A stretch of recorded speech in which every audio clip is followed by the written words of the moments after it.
এই তো কিছুদিন আগেই রাজশাহীতে গিয়েছিলাম ট্রেনে করে। দেখতেই পাচ্ছেন রাস্তার জানালা দিয়ে যত দূর চোখ যায় শুধু বিশাল বিশাল বিল।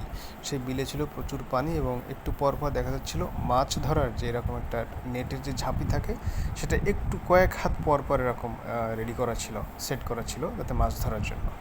তো যমুনা সেতুর উপর দিয়েও যেতে হয়, ট্রেনটা যায়। বেশ ভালোই লাগছিল ট্রেন ভ্রমণ করতে অনেক দিন পর।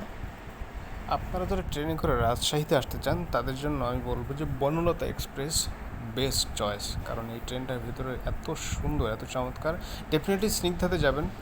এটা হচ্ছে 871 টাকা আমার টিকিট নিয়েছিল। বনলতা এক্সপ্রেস স্নিগ্ধা, স্নিগ্ধা মানে হচ্ছে এসি চেয়ার। বার্থে যাবেন না, এসি চেয়ারের একটা মজাই অন্যরকম। অনেক ঠান্ডা, ডেফিনেটলি সাথে একটা অ্যাডিশনাল পোশাক নিয়ে যাবেন যাতে শীত না লেগে যায়, ঠান্ডা না লেগে যায়। অতবার আমি রাতের দিকে পৌঁছে গেলাম রাজশাহীতে। রাস্তার এই যে লাইটগুলো দেখতে পাচ্ছেন, এটাই কিন্তু সেই রাজশাহীর সিগনেচার রোড, যেটা আসলে সোশ্যাল মিডিয়াতে ভাইরাল হয়েছিল। এবং এখনও পর্যন্ত রাজশাহীর নাম মনে করলে যে বাতিওয়ালা রাস্তার কথা মনে পড়ে, রোডের কথা মনে পড়ে, এটাই সেই রোডটা। চমৎকার করে সাজানো একটা শহর। রাতের বেলায় শুধুমাত্র এটুকুই আমি আপনাদেরকে দেখাতে পারছি। একটু খেয়াল করলে দেখতে পারবেন শুধু বাতিই না, রাস্তার যে ডিভাইডার রয়েছে সেটা কিন্তু চমৎকার করে সাজানো, রেলিং দেওয়া রয়েছে এবং রেলিংয়ের মাঝখানে প্রচুর পরিমাণে গাছ লাগানো রয়েছে। তো এটা দিনের বেলায় দেখলে আপনি এই রাস্তার যে সৌন্দর্য, সেটা আসল সৌন্দর্যটা অবলোকন করতে পারবেন। আমি ডেফিনেটলি আপনাদেরকে দিনের বেলায়ও দেখানোর চেষ্টা করব। কি কি দেখেছি তার কিছুটা হলে সংক্ষিপ্ত আকারে হলেও আমি আপনাদেরকে দেখাবো। তো আপাতত এই সৌন্দর্যটাই দেখতে পারেন যে এত চমৎকার লাগছে, তা আসলে আমি ঠিক আপনাদেরকে বলে বা ক্যামেরায় দেখিয়ে বোঝাতে পারছি কি না, আই হ্যাভ নো আইডিয়া। খুবই ভালো লাগছিল, যতদূর চোখ যাচ্ছিলো ভালো লাগছিলো। কারণ এই এখন বাজে হচ্ছে 8টার একটু বেশি বাজে, কিন্তু রাস্তায় কিন্তু কোনো ধরনের যানজট নেই। শুধু এখন না, আসলে আমি যে কয়দিন ছিলাম আমি সাহেব বাজার ছাড়া আর কোথাও যানজট পাইনি। রাতে গিয়েছিলাম পদ্মার পাড়ে, সেখানে এরকম শিয়াল দেখলাম, দেখি যে শিয়াল দৌড়াদৌড়ি করছে খাবারের জন্য। একটা অভূতপূর্ব দৃশ্য। এরকম শিয়াল রাতের বেলায় ছোটাছুটি করতে আমি খুব কমই দেখিনি ধরতে গেলে।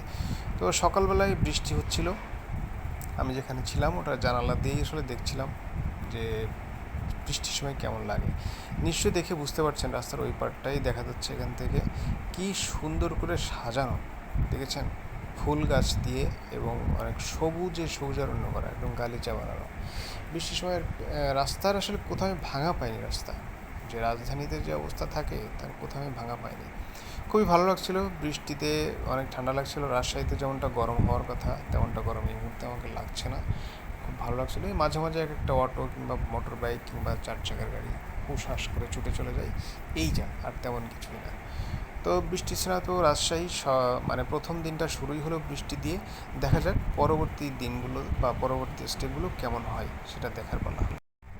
আমি আসলে বৃষ্টির পরেই কিন্তু নেমে গিয়েছিলাম মেইন রোডে, কারণ দূর থেকে এটা দেখে আসলে আমি মানে ঠিক মনটা ভরছিল না, চোখও জোড়াচ্ছিল না। তো ভাবলাম আমি নিচে নেমে আসি, যে একদম কাছ থেকে এই দৃশ্যগুলো আমি দেখতে চাই। একটা নগরী কত সুন্দর করে সাজানো যায় সেটা রাজশাহী না দেখলে কখনোই আমার বিশ্বাস হতো না। কারণ দেখেন বিষয়গুলো কিন্তু প্রত্যেকটা সিটি, বাংলাদেশের প্রত্যেকটা সিটি কিন্তু এত সুন্দর করে সাজানোর সুযোগ আছে, সম্ভব। কারণ আমাদের এই দেশই জিনিসটা তো আপনারা চেনেন, এটা হচ্ছে আমাদের প্রিয় বাংলাদেশের তো পতাকা। আমি আসলে হাঁটলাম, এটা মানে আমি এই শেষবার মুহূর্তে আছি বললাম একটু। রাজশাহী তারপরে বিশ্ববিদ্যালয় ক্যাম্পাসে। এই ক্যাম্পাসে দুটো স্কুল রয়েছে, একটা হচ্ছে রাজশাহী বিশ্ববিদ্যালয় স্কুল আর একটা হচ্ছে শেখ রাসেল স্কুল। তো এই দুটো স্কুলের মাঝামাঝি জায়গাতে আমি আছি। আমার খুব ভালো লাগছিল পতাকাগুলো বৃষ্টির পরপরই বাতাসে একটু একটু উড়ে উঠছিল, আবার ঠিক বৃষ্টি হচ্ছিল গুঁড়ি গুঁড়ি। তো আমি এখন ক্যাম্পাসের ভিতরেই আছি, এখন যাচ্ছি হচ্ছে ক্যাম্পাসের ভেতর দিয়ে যেতে যেতে যা কিছু দেখা যায় আর কি, কয়েকটা হল, তারপরে ওখানে একটা ইবলিশ চত্বর নামে একটা চত্বর আছে, ওটার পাশ দিয়ে আমি যাব। ওখান থেকে একটু বৌদ্ধভূমিতেও যাওয়ার সম্ভাবনা আছে, মানে রানিংয়ে যতটুকু দেখা যায়, কারণ আমাকে একটু পরে আবার স্কুলেই ফিরে আসতে হবে একটা প্রয়োজনে। তো এই মুহূর্তে দেখতে পাচ্ছেন ক্যাম্পাসের ভিতরে কত সুন্দর গাছপালায় পরিপূর্ণ একটা সবুজ গাছওয়ালা একটা ক্যাম্পাস, মানে চোখটা আসলে জুড়িয়ে যাচ্ছে। এটা হচ্ছে রাজশাহী বিশ্ববিদ্যালয়ের প্রশাসনিক ভবন, এটাতে গেলাম। আর এটা হচ্ছে বাসের যে মানে গ্যারাজ বলা যেতে পারে, এখানে বাস থাকে। আর এটা হচ্ছে একটা অডিটোরিয়াম, এখানে অনেক বড় ধারণ ক্ষমতা সম্পন্ন একটা অডিটোরিয়াম, অনেক বড়, মেবি 11,000 এখানে ধারণ ক্ষমতা আছে। এখানে অনেক ক্যালিগ্রাফি আছে, আমি একটা ছবিও তুলেছিলাম গিয়ে, সম্ভবত 36শে জুলাইয়ের একটা ইফেক্ট তো এখানে রয়েছেই। আপনারা জানেন যে জুলাই মাসে কত কিছু এই রাজশাহী অনেক ঘটনা সাক্ষী। তো এখন যে যাচ্ছি এই ভবনগুলো দেখেন অনেক পুরনো আমলের ভবন, কিন্তু অনেক পুরনো। তো দেখলে বেশ ভালোই লাগে। আর প্রত্যেকটা রাস্তার পাশেই কিন্তু প্রচুর পরিমাণে গাছ রয়েছে এবং পয় নিষ্কাশন ব্যবস্থাও খুবই ভালো। এই জায়গাটা একটু ভাঙা, মানে এইটা হচ্ছে ক্যাম্পাসের প্রায় শেষের দিকের অংশ। আমরা ইবলিশ চত্বরও পার হয়ে এসেছি। এটাও সম্ভবত হল, মানে আমি ভুলে গিয়েছি। আমাকে বলেছিল যে এটা প্রত্যেকটা ভবনের নাম আমাকে বলে দিয়েছিল, আমি ভুলে গিয়েছি। হাউএভার এটা ক্যাম্পাসের অংশ, তো ভালো লাগছিল আমার আসলে। আর এটা ক্যাম্পাসের প্রায় একেবারে বাইরে চলে এসেছে, একদম শেষ প্রান্তে আছে ক্যাম্পাসের। তো এখন ক্যাম্পাসের বাইরে চলে এসেছি, একদম শেষ প্রান্তে যে বললাম। এখন এটা যে দেখছেন এটা হচ্ছে বৌদ্ধভূমি, রাজশাহী বৌদ্ধভূমি। আমার ধারণাই ছিল না রাজশাহীতেও বৌদ্ধভূমি আছে। এখানেও যে গণহত্যা চালানো হয়েছে আমি আসলে জানতাম না, এটা আমার অজ্ঞতা, স্বীকার করে নিচ্ছি। এখানে উঠতে হলে অবশ্যই জুতা খুলে উঠতে হবে, বৃষ্টি থাকলেও, বৃষ্টির পানি জমেছে, আমি জুতা খুলে উঠেছি। এটা হচ্ছে বৌদ্ধভূমির মেইন জায়গাটা, মেইন পয়েন্টটা। আমি এটা চারপাশ ঘুরে আমি ক্যাম্পাস থেকে এখন বের হয়ে এসেছি। দেখেন রাস্তার যে ডিভাইডারের উপরে এখন লাইট, এই যে লম্বা যে উঁচু জিনিসটা দেখছেন, এটা কিন্তু লাইট। এক একটা রোডে এক একটা স্টাইলের লাইট, কী যে সুন্দর, কী যে চমৎকার। এই যে কালো যে স্তম্ভটা দেখছেন, এটা কিন্তু Zoha sir, I mean doctor Zoha স্যারের যে স্মৃতিসৌধ, স্মৃতিফলক দেখেন লেখা রয়েছে। আমি গাড়ির ভিতর থেকে খুব বেশি বাইরে দেখাতে পারছি না, যতটুকু পারি দেখাচ্ছি। তো ডক্টর শামসুজ্জোহা স্যারের কথা যদি কেউ না জানেন তাহলে অবশ্যই গুগল করে দেখে নেবেন।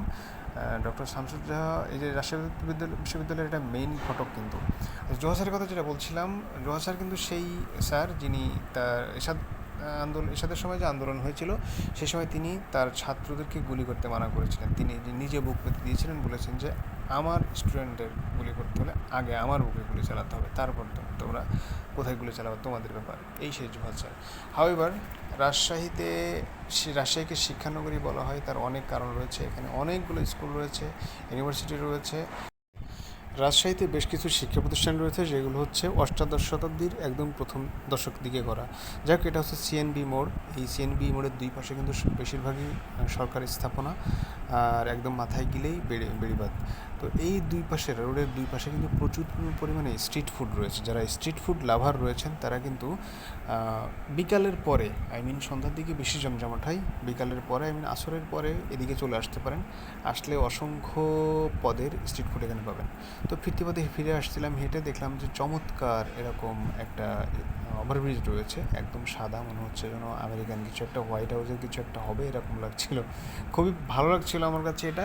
আর হোয়াইট কালারের এরকম ওভারব্রিজ কিন্তু একটা না, আমি এই সিটিতে অনেকগুলো দেখেছি, আই মিন একাধিক দেখেছি।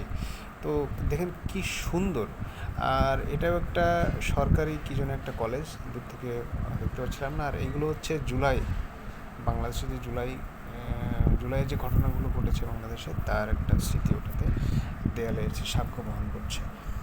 এইটার নামটা কি সেটা আমি আসলে দেখেছিলাম কিন্তু ভুলে গেছি, আপনাদেরকে যে বলবো সেটা আমার এই মুহূর্তে মনে নেই।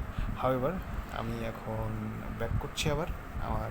কিন্তু দেখেন এখানকার যে এই রোডের যে আপনার লাইটগুলো ডিভাইডারের উপরে, সেগুলো কিন্তু ভিন্ন স্টাইলের।